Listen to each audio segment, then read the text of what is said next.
మంగళగిరి శ్రీ లక్ష్మీ నరసింహస్వామి వారి దేవస్థానంలో శ్రీవారి జయంతోత్సవాలలో 3వ రోజైన మంగళవారం అష్టోత్తర శత కలశాభిషేకం నిర్వహించారు.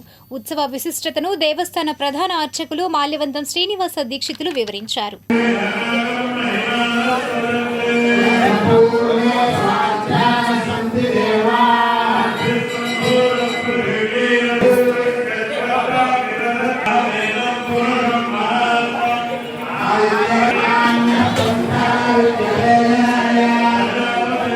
మన మంగళాద్రి క్షేత్రంలో శ్రీ పానకాల లక్ష్మీ నరసింహస్వామి వారికి నారసింహ ఆవిర్భావ మహోత్సవాలు అత్యంత వైభవపేతంగా 26వ తేదీ అంకురారముడితో, అదేవిధంగా 27వ తేదీ స్వామివారికి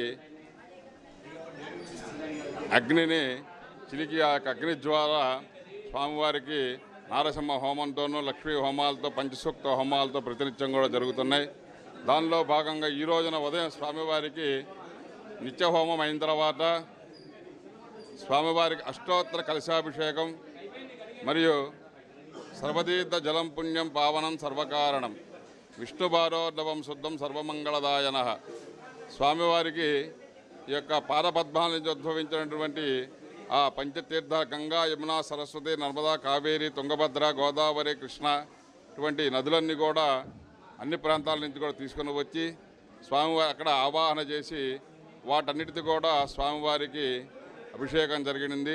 అదేవిధంగా వైఘాస ఆయుక్తలో చెప్పబడ్డట్టుగా ఈ యొక్క ఏనుగు యొక్క కుడిదంతంతో ఆ యొక్క గీకినటువంటి మట్టిని, అదేవిధంగా ఈ చెరువు వద్ద ఉన్నటువంటి మధ్యలో ఉన్నటువంటి మట్టిని, తర్వాత స్వామివారికి ఆ యొక్క దర్భలు మొదట్లో ఉన్నటువంటి మట్టిని, దాని తర్వాత ఈ పీతలతో ఉన్నటువంటి యొక్క పీతల గర్భంలో లోపల ఉన్నటువంటి ఆ యొక్క మట్టిని కూడా అట్లా నదిలో యొక్క మధ్యలో మట్టిని కూడా తీసుకుని వచ్చి స్వామివారికి ఈ యొక్క వైఘానస ఆయుక్తంలో ఏ విధంగా చెప్పబడ్డాయో అదేవిధంగా ఆ యొక్క లేపనాలు చేసి పుణ్యపుష్పాలు స్వామివారికి పుణ్యపుష్ప అత్యంత ప్రీతైన పుష్పాల్లో ఈ యొక్క శ్వేత పుష్పం ఒకటి. శ్వేత పుష్పం అంటే అది నందివర్ధన పుష్పము.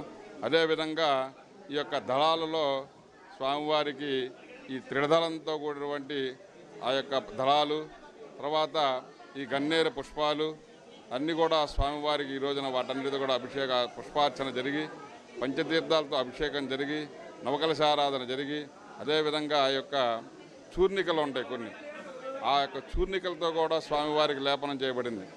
ఈ యొక్క గంధంతో కానీ, అదేవిధంగా ఈ దర్భచూర్ణము, ఒట్టివేలు చూర్ణము, యొక్క ఎర్ర బియ్యంతో కూడిన చూర్ణము, రక్త, దాని తర్వాత ఈ యొక్క పుష్పాలతో కొన్ని పుష్పాలతో కూడిన చూర్ణాలు కూడా